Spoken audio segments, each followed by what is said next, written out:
नमस्कार. आडितच्या बातमीपत्रात मी सुहास धारणे आपलं स्वागत करतो. सुरुवातीला एक नजर ठळक बातम्यांवर. राष्ट्रपती प्रणव मुखर्जी पश्चिम आशियाई देशांच्या दौऱ्यावर रवाना. जॉर्डन, पॅलेस्टाईन आणि इस्रायलला भेट देणार. पंतप्रधान नरेंद्र मोदी उद्या मुंबई दौऱ्यावर. महत्त्वाच्या पायाभूत सुविधांसह डॉक्टर आंबेडकरांच्या स्मारकाचं भूमिपूजन करणार.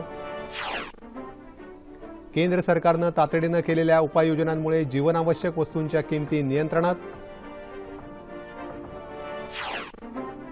मेट्रो 3 कारशेडसाठी नेमण्यात आलेल्या समितीचा अहवाल मुख्यमंत्र्यांनी स्वीकारला. कार डेपोसाठी आरे कॉलनीऐवजी कांजूर मार्गचा पर्याय. केंद्र सरकारचे प्रतिनिधी आणि FTIIच्या विद्यार्थ्यांमधल्या चर्चेची चौथी फेरी मुंबईत संपन्न. राज्यमंत्री राज्यवर्धन सिंग राठोड यांच्यासोबत पुढची चर्चा अपेक्षित.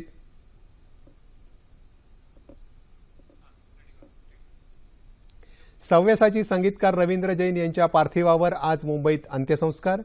आणि अरबी समुद्रातल्या कमी दाबाच्या पट्ट्यामुळे येत्या 36 तासात कोकण किनारपट्टीवर वादळाची शक्यता. मच्छीमारांना दक्षतेचा इशारा. आणि आता सविस्तर वृत्त. राष्ट्रपती प्रणव मुखर्जी आजपासून पश्चिम आशियाई देशांच्या 6 दिवसांच्या दौऱ्यावर रवाना झाले. या दौऱ्यात ते जॉर्डन, पॅलेस्टाईन आणि इस्रायल या 3 देशांना भेट देणार आहेत. राष्ट्रपतींबरोबर एक उच्चस्तरीय शिष्टमंडळही या दौऱ्यावर जाणार आहे. या शिष्टमंडळात केंद्रीय सामाजिक मंत्री थावरचंद गेहलोत, 6 खासदार आणि शिक्षण तज्ज्ञांचा समावेश आहे. गेल्या 6 दशकात या देशांचा दौरा करणारे मुखर्जी हे पहिलेच राष्ट्रपती आहेत. राष्ट्रपतींच्या या दौऱ्यामुळे या तिन्ही देशांचे भारतासोबत असलेले द्विपक्षीय संबंध अधिक दृढ होण्यास मदत होईल.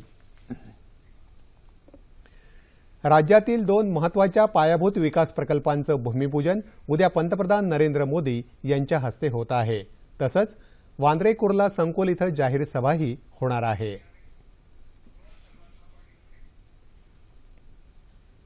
देशातील सर्वात मोठ्या जवाहरलाल नेहरू बंदराच्या 4थ्या कंटेनर टर्मिनलचं भूमिपूजन उद्या पंतप्रधान नरेंद्र मोदी करणार आहेत. मुंबईच्या 1 दिवसाच्या दौऱ्यातील भरगच्च कार्यक्रमातील पंतप्रधानांचा हा पहिलाच कार्यक्रम आहे. पंतप्रधान पदाचा कार्यभार सांभाळल्यानंतर वर्षभरातील मोदी यांची या बंदराला दुसरी भेट आहे. रायगड जिल्ह्यातील न्हावाशेवा इथं असलेल्या या बंदराच्या परिसरातील विशेष आर्थिक क्षेत्र प्रकल्प तसंच बंदराच्या जोडरस्त्याचं भूमिपूजन यापूर्वी त्यांनी केलं होतं. फोर्थ टर्मिनल आने से आज जो बिजनेस हमारा है वो डबल हो जाएगा और जो कंजेशन या वेटिंग पीरियड जो शिप्स के लिए है वो भी एकदम कम हो जाएगा. और हमारा जो JNPT पोर्ट है उससे डबल कैपेसिटी होने से कोई भी जो शिप आएगी या जाएगी यहाँ से उसका वेटिंग पीरियड ऑलमोस्ट नील हो जाएगा.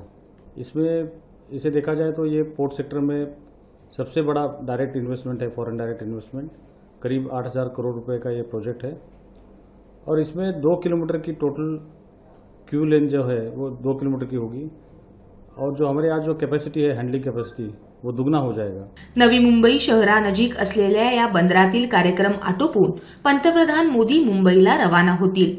मुंबईत मेट्रो रेल्वे 2 आणि 7 या टप्प्यांचं भूमिपूजन ते करणार आहेत. अंधेरी पूर्व ते दहिसर पूर्व हा मेट्रो 2 आणि दहिसर पूर्व ते DN नगर हा मेट्रो 7चा टप्पा 2019 पर्यंत पूर्ण करण्यात येणार आहे. JNPT आणि मेट्रो भूमिपूजनाचा कार्यक्रम आटोपल्यानंतर पंतप्रधान नरेंद्र मोदी इंदू मिल इथल्या डॉक्टर बाबासाहेब आंबेडकर यांच्या स्मारकाचं भूमिपूजन करणार आहेत. पंतप्रधानांच्या मुंबई दौऱ्यातला दुसरा महत्वाचा भाग म्हणजे इंदू मिलमधल्या डॉक्टर बाबासाहेब आंबेडकर यांच्या स्मारकाचं भूमिपूजन. इंदू मिलच्या 12 एकर जमिनीवर हे स्मारक उभारण्यात येणार असून त्यासाठी सुमारे 425 कोटी रुपये खर्च अपेक्षित आहे. वास्तुविशारद शशी प्रभू या स्मारकाचं काम पाहणार असून येत्या 3 वर्षात हे स्मारक पूर्ण होण्याची अपेक्षा आहे. या स्मारकात बाबासाहेबांचा 150 फूट उंचीचा पुतळा उभारण्यात येणार असून तिथे 10,000 क्षमतेचं मेडिटेशन सभागृहही बांधण्यात येणार आहे. त्याचबरोबर बाबासाहेब आंबेडकरांच्या जीवनावर आधारित वस्तू संग्रहालय तसंच ग्रंथ संग्रहालयही असणार आहे. आदरणीय भारत के पंतप्रधान माननीय नरेंद्र जी मोदी इनके शुभ हस्ते महाराष्ट्र शासन द्वारा इंदू मिल के जगह पे परम पूज्य डॉक्टर बाबा साहेब आम्बेडकर इनके स्मारक का भूमि पूजन का कार्यक्रम होने जा रहा है। इंदू मिलमधील भूमिपूजनानंतर दादरच्या चैत्यभूमीलाही पंतप्रधान भेट देऊन भारतरत्न डॉक्टर बाबासाहेब आंबेडकरांना अभिवादन करतील। त्यामुळे पंतप्रधानांचा हा मुंबई दौरा नक्कीच महत्त्वाचा ठरणार आहे। केंद्र शासनानं तातडीनं केलेल्या आयातीमुळे जीवनावश्यक वस्तूंचे बाजारभाव आता उतरू लागले आहेत। केंद्रीय मंत्रिमंडळ सचिवांनी काल जीवनावश्यक वस्तूंच्या मागणी आणि पुरवठा परिस्थितीची आढावा बैठक घेतली, त्यामध्ये हे निष्पन्न झालं। देशभरातील अपुऱ्या आणि अनियमित पावसामुळे जीवनावश्यक वस्तूंचे भाव मागील काही महिन्यात गगनाला भिडले होते। यामध्ये कांदा, डाळी, कडधान्य आणि खाद्यतेल यांचा समावेश होता। केंद्र सरकारनं तातडीचे उपाय म्हणून किमान निर्यात दरात वाढ केली। कांद्याची आयात पुरवठा मर्यादा 2000 टनांनी वाढवली। कडधान्याची पुरवठा मर्यादा 30 सप्टेंबर 2016 पर्यंत वाढवली। तसंच शून्य निर्यात करात आणखी 1 वर्ष वाढ केली। 5000 टन डाळीची आयातही करण्यात आली। त्यामुळे अतिरिक्त 3200 टन तूरडाळ बाजारात उपलब्ध झाली, अशी माहिती कृषी, अन्नधान्य, सार्वजनिक वितरण व्यवस्था, जीवनावश्यक वस्तू पुरवठा आणि व्यापार मंत्रालयाचे सचिव उपस्थित असलेल्या या बैठकीत देण्यात आली। आर्थिक उलाढालीमध्ये झालेल्या वाढीमुळे अप्रत्यक्ष कर वसुलीत अर्थसंकल्पीय लक्ष्यापेक्षा 32.6% अधिक वाढ झाली आहे। केंद्रीय अबकारी करात 68.4% वाढ झाली असून ही वसुली अर्थसंकल्पातील उद्दिष्टांपेक्षा 50.6% अधिक आहे। सेवा करात 35.1% अधिक वसुली झाली असून ती उद्दिष्टापेक्षा 45.5% अधिक आहे। जकात करात झालेली 3.4% वाढ संकल्पित उद्दिष्टापेक्षा 49.7% अधिक आहे। जागतिक स्तरावरची कर प्रणाली तर्कसंगत आणि पारदर्शी होण्याच्या दृष्टीनं भारतासह G20 देशांच्या वित्तमंत्र्यांनी एका व्यापक कृती आराखड्याला मंजुरी दिली। नफा मिळवण्याच्या दृष्टीनं कर भरणा करताना होणाऱ्या अफरातफरीला लगाम लावण्यासाठी याचा फायदा होणार आहे।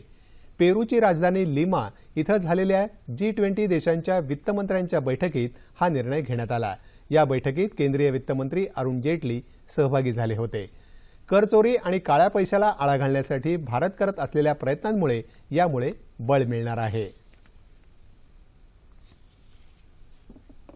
मुंबईतल्या छत्रपती शिवाजी टर्मिनस, दादर आणि कुर्ला टर्मिनस इथं बसवण्यात आलेल्या व्हेंडिंग मशीनचं उद्घाटन रेल्वे मंत्री सुरेश प्रभू यांनी नवी दिल्लीहून व्हिडिओ कॉन्फरन्सिंगद्वारे काल केलं। मुंबई उपनगरीय रेल्वे तिकीट खिडक्यांसमोरच्या तिकिटांसाठीच्या मासिक पासासाठीच्या रांगा कमी करण्याचा यामागचा उद्देश आहे। या मशीनमधून लोकल गाड्यांचं तिकीट तसंच विना आरक्षण तिकीटही स्मार्ट कार्डद्वारे किंवा रोख रकमेद्वारे घेता येणार आहे। अँड्रॉइड मोबाईल किंवा विंडोज मोबाईलवर संबंधित ॲप डाउनलोड करून प्लॅटफॉर्म तिकीट आणि उपनगरीय मासिक पासची सुविधाही मध्य रेल्वेवर आता उपलब्ध झाली आहे। छत्रपती शिवाजी टर्मिनस स्थानकावर झालेल्या कार्यक्रमात खासदार राजन विचारे, मध्य रेल्वेचे महाव्यवस्थापक सुनील कुमार सूद उपस्थित होते। मध्य रेल्वेच्या प्रसिद्धीपत्रकात हिंदी, इंग्रजीबरोबरच मराठीचा वापर करण्यात येणार असल्याचं मध्य रेल्वेचे मुख्य जनसंपर्क अधिकारी नरेंद्र पाटील यांनी यावेळी पत्रकार परिषदेत सांगितलं। मुंबईतल्या आरे कॉलनीत मेट्रो 3च्या प्रस्तावित कार डेपोच्या उभारणीसंदर्भात स्थापन करण्यात आलेल्या 6 सदस्यीय तज्ज्ञ समितीचा अहवाल मुख्यमंत्री देवेंद्र फडणवीस यांनी स्वीकारला आहे। या अहवालात मेट्रोच्या कार डेपोसाठी आरे कॉलनीऐवजी कांजूरमार्ग इथल्या जागेचा पर्याय देण्यात आला आहे। मुंबई मेट्रो 3 मधल्या कुलाबा वांद्रे सिप्स या मार्गासाठीच्या प्रस्तावित कार डेपोमुळे होणारी संभाव्य वृक्षतोड रोखण्यासाठी या डेपोची जागा बदलावी अशी मागणी विविध संस्थांकडून करण्यात आली होती। यामुळे या संदर्भात सविस्तर अभ्यास करण्यासाठी मुख्यमंत्र्यांनी 6 सदस्यीय तज्ज्ञ समितीची स्थापना केली होती।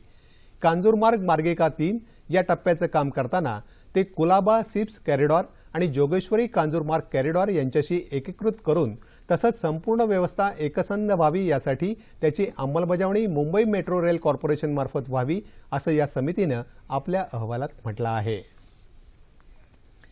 FTIIच्या विद्यार्थ्यांचं शिष्टमंडळ आणि केंद्र सरकारच्या प्रतिनिधींची बैठकीची चौथी फेरी आज मुंबईतल्या फिल्म्स डिव्हिजन इथं झाली। FTIIचे विद्यार्थी आणि केंद्र सरकार यांच्यातल्या चर्चेची पुढची फेरी दिल्लीत होण्याची शक्यता असून यावेळी माहिती आणि प्रसारण राज्यमंत्री राज्यवर्धन सिंग राठोड यांच्याशी चर्चा अपेक्षित आहे। माहिती आणि प्रसारण मंत्रालयाचे सचिव सुनील अरोरा यांच्यासोबत आज विद्यार्थ्यांची चर्चा झाली। यावेळी विद्यार्थ्यांनी आपल्या विविध मागण्या मांडल्या। ही चर्चा सकारात्मक झाल्याचं समजतं। एफटीआयच्या विद्यार्थ्यांचे प्रश्न आणि समस्या सोडवण्यासाठी फिल्म्स डिव्हिजनचे महासंचालक मुकेश शर्मा यांना एक अहवाल तयार करण्याची सूचना देण्यात आली होती। हा अहवाल तयार करण्याचे काम सुरू झालं असून मुकेश शर्मा आणि विद्यार्थ्यांची बैठक सध्या सुरू आहे। आफ्रिकन देशात होणाऱ्या सागरी चाचीमुळे भारतातून होणाऱ्या आयात निर्यात व्यापारावर परिणाम होत होता। चाचेगिरी संदर्भात जी सीमारेषा आखण्यात आली होती त्यामुळे अरबी समुद्राच्या मार्गे होणाऱ्या जलवाहतुकीला मोठा वळसा पडत होता। तसंच विम्याच्या रकमेतही वाढ होत होती। मात्र आता हाय रिस्क रेषेची व्याप्ती बदलण्यात आल्यामुळे देशाची सुमारे 1500 कोटी रुपयांची बचत होणार असल्याची माहिती केंद्रीय रस्ते आणि जलवाहतूक मंत्री नितीन गडकरी यांनी नागपूरमध्ये दिली। ही रेषा बदलल्यानं भारतातील 12 मोठी आणि 200 छोट्या बंदरातील मच्छीमारांनाही याचा फायदा होईल असंही गडकरी यांनी सांगितलं। सतत दुष्काळाशी सामना करत असलेल्या उस्मानाबाद जिल्ह्यानं पारंपरिक शेती न करता आधुनिक शेती करून जगभरात आपली एक नवीन ओळख निर्माण केली आहे। आता जरबेराच्या लाल आणि पिवळ्या रंगाच्या फुलांना उस्मानाबाद जिल्ह्यातल्या 2 गावांच्या नावानं जगभरात ओळखलं जाणार आहे। पोर्तुगालमध्ये सर्वाधिक प्रमाणात होणाऱ्या जरबेरा फुलामुळे अधिक उत्पन्न मिळवता येईल या विश्वासानं उस्मानाबाद जिल्ह्यातल्या शेतकऱ्यांनी जिल्हा प्रशासनाच्या मदतीनं गट तयार करून जरबेराची शेती करण्याचा निर्णय घेतला। त्यानंतर जिल्ह्यात पॉली हाऊसच्या शेतीला सुरुवात झाली। उस्मानाबाद आणि पोर्तुगालमधलं हवामान जवळपास सारखंच असलं तरी उस्मानाबादमध्ये या फुलांचं 1.5 पट उत्पादन होत असल्याचं दिसून येत आहे। सर्वसाधारणपणे 1 चौरस मीटर क्षेत्रावर जगभरातल्या प्रगत देशांमध्ये केवळ 100 ते 110 फुलांचं उत्पादन होतं। मात्र उस्मानाबादमध्ये तेवढ्याच क्षेत्रात तब्बल 280 फुलांचं उत्पादन होतं। जिल्ह्यातल्या पाडोळे आणि उपळा या गावात 600हून अधिक पॉली हाऊस उभारून अवघ्या 10 गुंठ्यात कमी पाण्यातही 4.5 लाखांचं उत्पन्न इथले शेतकरी घेतात। त्यामुळे आता जरबेराच्या फुलांपैकी लाल आणि पिवळ्या रंगाच्या फुलांना जागतिक बाजारपेठेत पाडोळी आणि उपळा या गावांच्या नावांनी ओळखलं जाणार आहे। उस्मानाबाद तालुक्यातल्या पाडोळी इथं आज या फुलांचा नामकरण सोहळा झाला। या पॉली हाऊस बघत असताना किंवा करत असताना काही फुलं इथं लावली गेली, त्यामुळं तिथले जे त्यांचे ब्रीडर आहेत, याल्कोनी जी पोर्तुगालचे ब्रीडर आहेत, त्यांना वाटलं असं की ही अशी एवढा डायमीटर भेटणारी फुलं आपल्याकडे कुठंच नाहीत। तर त्यांना वाटलं की ह्या व्हरायटीला एक आपलं नाव दिलं पाहिजे, म्हणून ह्या जिल्ह्यामध्ये उपळा आणि पाडोळी या 2 गावचं त्यांनी निवड केली आणि 2 गावच्या फुलाला 2 गावचं नाव दिलं। बँकाही आता या गावात जाऊन शेतकऱ्यांना कर्ज देऊ लागले आहेत। तसंच आपण शेतकरी असल्याचा अभिमान वाटत असल्याची भावना इथले शेतकरी व्यक्त करत आहेत। आज आम्हाला पहिले शेतकरी म्हणून कुठं कॉलेजमध्ये असं केलं, शेतकऱ्याचा मुलगा म्हणायची लाज वाटत होती, पण आज हमें गर्व है, हम किसान है। या शेतकऱ्यांचं अनुकरण करून इतर जिल्ह्यातल्या शेतकऱ्यांनीही पारंपरिक शेती न करता आधुनिक तसंच संरक्षणात्मक शेती केली तर दुष्काळग्रस्त भागातल्या शेतकऱ्यांना नक्कीच दिलासा मिळू शकेल। भाभा अणुशक्ती संशोधन केंद्रानं इंडियन रेअर अर्थ लिमिटेडच्या सहाय्यानं संशोधनाद्वारे सेमेरियन कोबाल्टपासून चुंबकीय धातू मिश्रण पावडर बनवली आहे। औष्णिक ऊर्जा, अंतराळ, संरक्षण क्षेत्रात या संशोधनाचा उपयोग होणार आहे। आजपर्यंत परदेशातून कच्च्या मालाची आयात करण्यात येत होती। प्रथमच भारतीय कच्च्या मालापासून याची देशात निर्मिती करण्यात आली आहे अशी माहिती भाभा अणुशक्ती संशोधन केंद्राचे अध्यक्ष डॉक्टर R.K. सिन्हा यांनी उपस्थितांना दिली। यावेळी doctor R.N. Patra, S.B. Kamat आदी मान्यवर उपस्थित होते। अनिच्छेनं नक्षलवादी चळवळीत पडलेल्या तरुणांना अभय देऊन आत्मसमर्पणास प्रवृत्त करण्यासाठी राज्य सरकारनं सुरू केलेल्या नवजीवन आत्मसमर्पण योजनेला अनुकूल प्रतिसाद मिळू लागला आहे। गेल्या 3 वर्षात गडचिरोली जिल्ह्यात 130 जहाल नक्षलवादी कार्यकर्ते पोलिसांना शरण आले आहेत। यामध्ये 3 मोठ्या दलम कमांडरांचा समावेश आहे अशी माहिती गडचिरोलीचे पोलीस अधीक्षक संदीप पाटील यांनी दिली।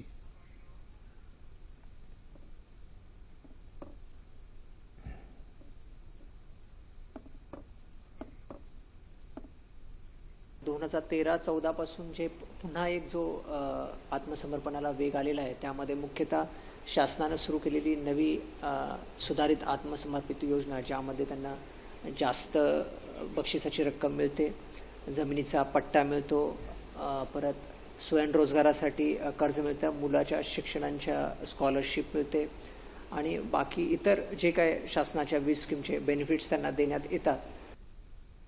आत्मसमर्पित कार्यकर्त्यांची सुरक्षा, त्यांच्या रोजीरोटीची व्यवस्था आणि समाजाच्या मुख्य प्रवाहात त्यांना चांगली वागणूक यांचा नवजीवन योजनेत समावेश आहे. याचबरोबर पोलीस नक्षलवादी बहुल भागात सरकारच्या विकासाच्या योजनांची माहिती घरोघर जाऊन देत आहेत. गडचिरोली जिल्ह्यात शिक्षणाचा प्रसार व्हावा, इथल्या विद्यार्थ्यांना जिल्ह्यातच शिक्षणाची सोय व्हावी यासाठी गोंडवाना विद्यापीठाची स्थापना करण्यात आली. मात्र 4 वर्ष होऊनही विद्यापीठानं UGC अर्थात विद्यापीठ अनुदान आयोगाचे निकष पूर्ण न केल्यानं या विद्यापीठाला अनुदानापासून वंचित राहावं लागलं आहे. यामुळे आवश्यक असलेल्या सोयीसुविधा निर्माण करण्यासाठी विद्यापीठाला मोठ्या प्रमाणावर आर्थिक अडचणींना सामोरं जावं लागत आहे. गोंडवाना विद्यापीठाअंतर्गत 227 महाविद्यालय असून यामध्ये 57 अभ्यासक्रम चालवले जातात. विद्यापीठानं आवश्यक प्राध्यापक वर्ग, विद्यार्थ्यांसाठी मूलभूत सोयी, स्वतःची जागा याबाबतच्या निकषांची पूर्तता न केल्यानं विद्यापीठाला UGC अनुदानाचा लाभ मिळत नाही. विद्यापीठाला 12B दर्जा मिळाला नसल्यानं जिल्ह्यात शिक्षणाची वाताहत होत असल्याची खंत विद्यापीठाचे रजिस्ट्रार डॉक्टर विनायक इरपाते यांनी व्यक्त केली. सौर ऊर्जेचं विद्युत ऊर्जेत रूपांतर करून ती वीज रेल्वेच्या इंजिनाला देण्याचा अभिनव प्रकल्प सोलापूरच्या विठ्ठल आळगुंडानी या युवक अभियंत्यानं केला आहे. पाहूया या संदर्भातलं हे वृत्त. सोलापूर इथं राहणाऱ्या विठ्ठलनं नुकतंच अभियांत्रिकी शिक्षण पूर्ण केलंय. टेस्ला कॉइलच्या मदतीनं सौर ऊर्जेचं रूपांतर विद्युत ऊर्जेत करता येतं याचा अभ्यास करून त्यानं एक छोटा रेल्वे प्रकल्प तयार केलाय. या प्रकल्पामुळे वीज बचत होऊन विजेची गळती आणि वहन यासारखे धोके टाळण्यास मदत होणार आहे.